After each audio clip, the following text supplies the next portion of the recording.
تصدقي يا بنتي يا تفتف ان امبارح في الحزب كنت حلوه زي القمر. بجد يا فهيمه؟ ده انا كنت خايفه قوي، الناس كانوا بيبصوا لي كده كانهم هياكلوني. طبعا يا مش انا، انتي يا اختي ده تليفونك. ردي انتي النمره دي. رد. انت تعرفي حد في الهرم؟ لا. استنى لما ارد. الو مين؟ المنسق الاعلامي؟ ما عندناش حد في الثانويه. ايوه ده تليفون تفيد. ده انت مين؟ التلفزيون؟ قناه الميه العكره؟ ايوه يعني عايزين ايه؟ ده تليفون تفيده. عايزينها تستضيفوها للانترفيو؟ ودول يا اختي ناخد لهم ايه واحنا رايحين؟ فلاتري. الو ايوه عندي صوتك انا معاك. ايوه بكره جاهزين ماشي. فين بقى؟ عارفاه. حاضر سلام. اللي انت دبستيني فيه ده انا مش عايزه. مش عايزه ايه يا بنت؟ ده انت بكره تبقي نجمه ملعلعه وتقولي كل اللي انت عايزاه، وهي قناه الميه العكره كلمتك. هو قالك الميعاد امتى؟ بكره. خلاص يبقى ميعادنا بكره في الميه العكره. ما قلتليش ناخد فلاتر؟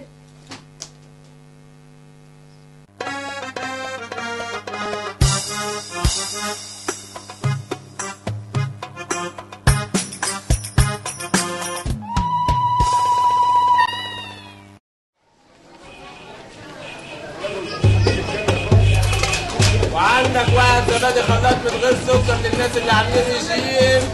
يا جعفر يا ابني، يا جعفر.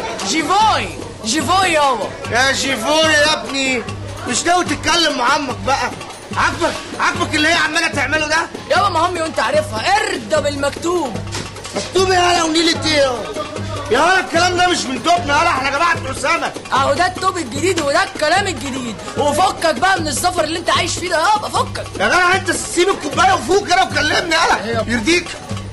يرضيك باباك ومامتك يعيشوا مشردين في التركات. تولي يا اخويا، انت كبرت. ايه؟ انت كبرت يابا. ليه؟ ولازم تغير، ولازم تتغير بقى. ازاي؟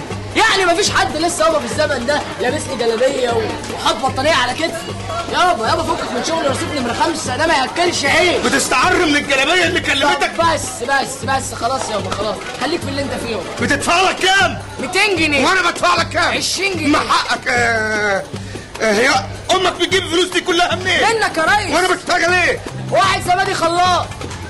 يا عم ايه الزبادي اللي انت عمال تدفعه ده؟ انت بتتسحر؟ واحد زبادي خلاط. يا عم ايه الزبادي اللي انت عمال تدفعه ده؟ انت بتتسحر؟ واحد زبادي خلاط. ما تجيبش يا حماده.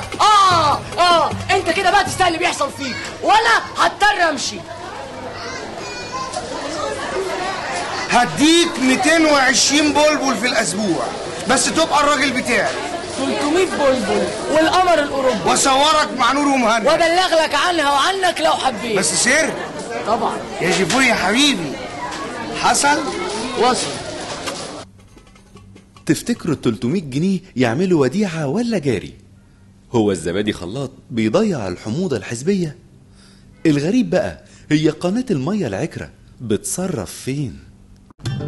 يعني بسرعة يسوي كان. يا بتقلي هدق ابوابها وزي ما ترسق يسوي كنت شعاري وفكري على الله تحسوا بقيمة الفرصة كله يفوق لنا جاية بتقلي هدق ابوابها وزي ما ترسق يسوي كنت شعاري وفكري على الله تحسوا بقيمة الفرصة. بشرى سعيدة